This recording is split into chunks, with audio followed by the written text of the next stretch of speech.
Hey there, I'm Brandon. This is the Dirt Church Devotional. Coming to you today from Patagonia, somewhere down in southern Arizona, doing some desert riding for a day and a half or so. Anyway, I want to talk to you this morning about, I guess it's maybe not morning, it's afternoon, about a passage, a story that took place in Mark chapter 4. I thought I was getting rabbit ears. Mark chapter 4.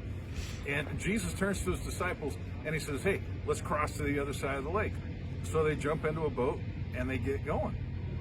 Now they get about, halfway out there. They're out in the middle of the lake and this huge storm comes down and starts flooding the boat and rocking the boat. I mean, it's freaking them out.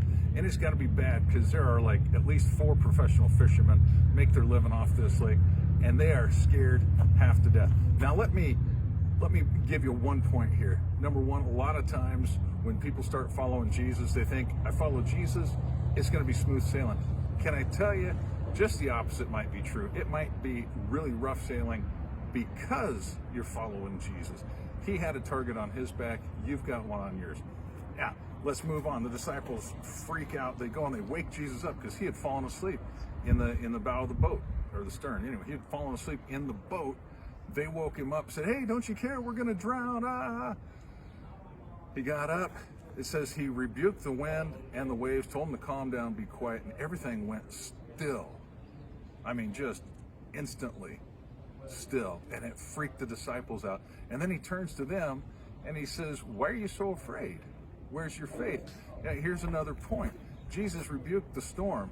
He did not rebuke the disciples. He challenged their faith and he questioned their fear. All right, he did not rebuke them. Big difference. Last point I want to make is this. You'll have to go back in Mark chapter 4 and read it because we miss it a lot of times. There were other boats. Mark is real quick to let us know there were other boats on the lake with them. And can I tell you something? When Jesus calmed the storm for his boat, he calmed the storm for all the boats. Now here's the reality. Oftentimes, we're quick to wake Jesus up, so to speak, when we got trouble, when we got things going on. But can I challenge you? Be quick to wake Jesus up for those that are trying to go the same direction as you.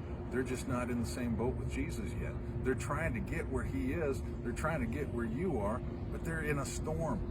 Wake Jesus up for them. Go out of your way for them and let Jesus take care of it. All right, chew on that. We'll talk to you next time.